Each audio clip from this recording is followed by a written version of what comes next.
It's been 3.5 years since you and I last studied a Roots Group car here on TwinCam, and as you all seem to like them so much, I honestly couldn't say why it's taken me so long to bring you another. But today we're redirecting towards their more affluent, more sporting cars and the terribly British Sunbeam Rapier.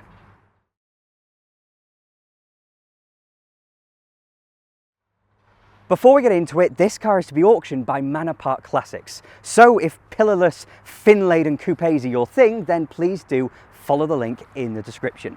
But while you and I have studied the Roots Group before, its makeup and some of its models, we've never had a Sunbeam before. So before going anywhere else, we're going to need a bit of a history lesson. In the early days of the motor car, Great Britain had no shortage of manufacturers, many of whom had retooled, having originally built bicycles before jumping on the bandwagon of four wheels and internal combustion. Most famous amongst these is Rover, who produced the world's first commercially successful safety bicycle back in 1885. But of the marques that later became the Roots Group, Humber made it there earlier, in 1868, and Hillman began building bikes in 1875. In this company, John Marston founded Sunbeam only in 1888, but his two-wheelers were billed as premium products, and they expanded, producing their first car in 1901.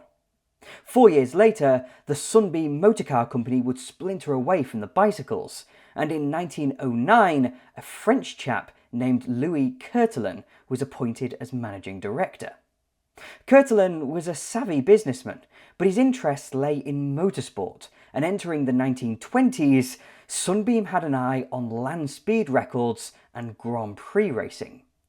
Yet, in a tale as old as time, the debts built up, and come the Great Depression, the receivers were called in, and the Sunbeam name was sold to the Roots Group in 1934.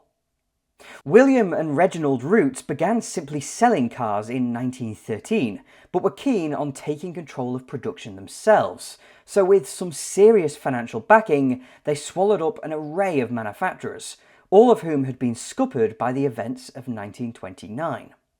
Fast forward to the early 1950s, and the Sunbeam marque continued to espouse a form of sporting luxury. Their cars now part of a far wider range, dedicated to a form of badge engineering.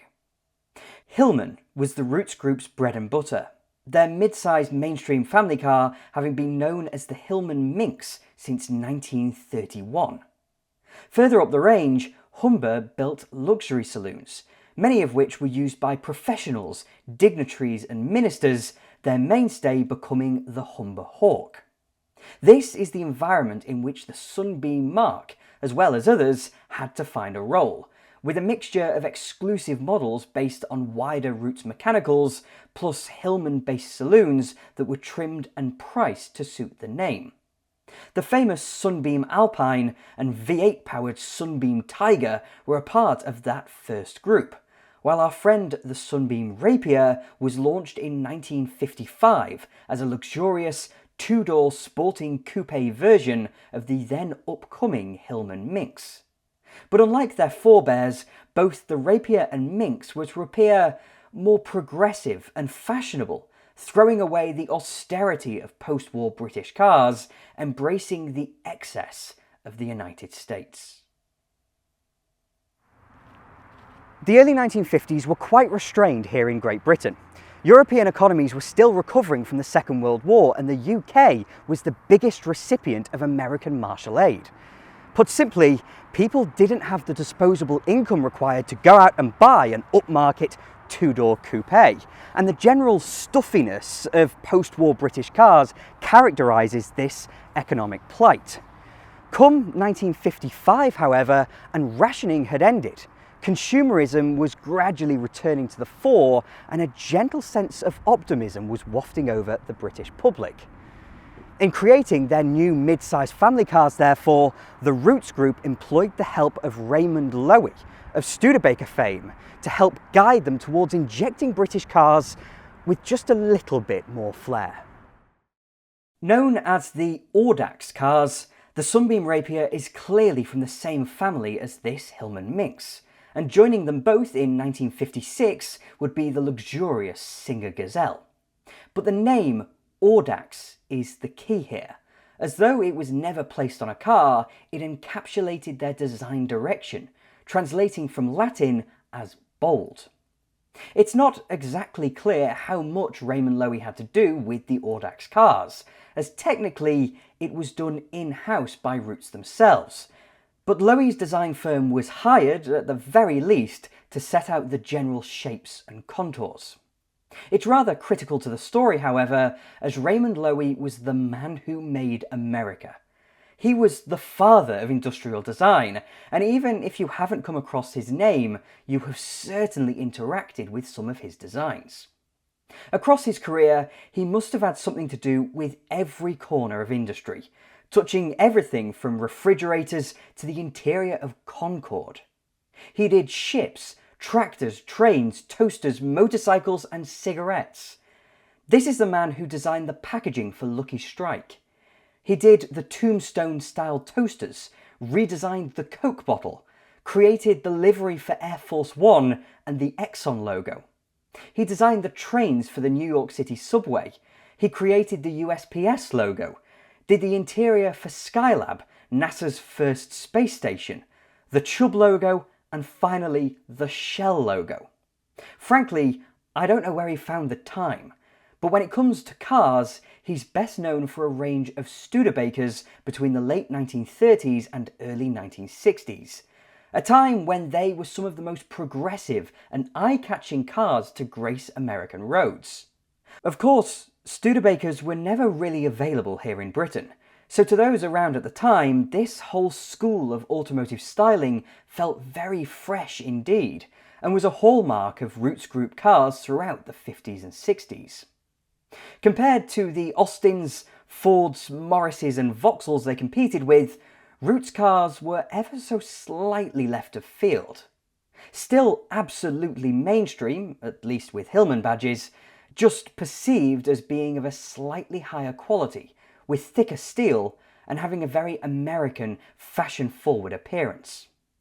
But for those of us more aware of American cars, or of course if you're watching from the States, you'll recognise all of the Raymond Loewy traits from contemporary Studebakers. Most obvious is the Starliner rear window, and between that, the chrome-tipped fins and even the two horizontal grilles at the front, this thing has so many flashes of Studebaker's Champion and Golden Hawk, just in a more upright, compact package. The Sunbeam Rapier is certainly a unique looking motorcar. From some angles, it's fabulously style conscious. The manner in which the fins feed into the body, the delicacy of the rear end, and more generally, the glass house are all examples of where Raymond Loewy's influence makes itself known. But from other angles, it's distinctly British in its sheer awkwardness.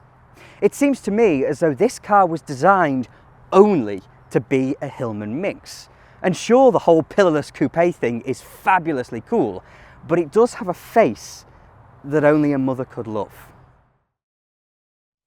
The squared-off Sunbeam grille, and indeed the fins on the back, came as part of the Series 2 Rapier, launched in 1958, but the original Series 1 car, looking rather more like the Minx on which it was based, came powered by a little 1390cc overhead valve 4-cylinder, an engine that was essentially brand new for the Audax range, and with upgraded manifolds, a better carburettor and an 8:1 compression ratio, it managed 62 brake horsepower. This had soon risen to 67, and the Rapier became Roots' chosen race car. You see, its predecessor, latterly known as the Sunbeam Supreme, won the Monte Carlo Rally in 1955, and while the Rapier couldn't quite repeat that feat, our friend here finished 5th in 58 and 59, then 4th in 1960. It won its class at the Monte in 1960, 61 and 62, the latter of which included an overall podium at the hands of a certain Paddy Hopkirk. By that time, the Rapier was in its 3rd series, though the second had introduced what they termed the Rallymaster engine, up to 1494cc and 73 brake horsepower, before the Series 3 gained disc brakes and a new 8-port cylinder head for yet another bump, this time to 78 brake horsepower. The Series 3A, as driven by Mr. Hopkirk, had a bump in displacement to 1592cc and 80 brake horsepower, while the final Series 5 Rapier went up to a final 1725cc and 91 brake horsepower. Of course, all these power figures were good for their era, but what really made Roots engines stand out was the manner in which they were designed. You see, until 1947, cars in Britain were taxed partly based on the bore of their engines, the diameter of the cylinders. This encouraged manufacturers to produce power units with desperately long strokes, something that would remain exceedingly common all the way through to the 1980s. The advantages of long stroke construction are great fuel economy and brilliant torque delivery. So for cars designed to poodle, they're great. The problem is that the pistons have to physically travel a long way up and down, so they're not particularly rev happy, and suffer from harshness when forced onto motorways. Low revs also means low power, so Roots were lucky to begin creating these engines after the tax system was changed. Designed from the outset to feature overhead valves for the first time, the dimensions for this new engine would also be square. That is, the bore and stroke are the same measurements. So when it comes to racing and rallying, the Rapier has a far greater balance between torque, power and revs than most of its peers.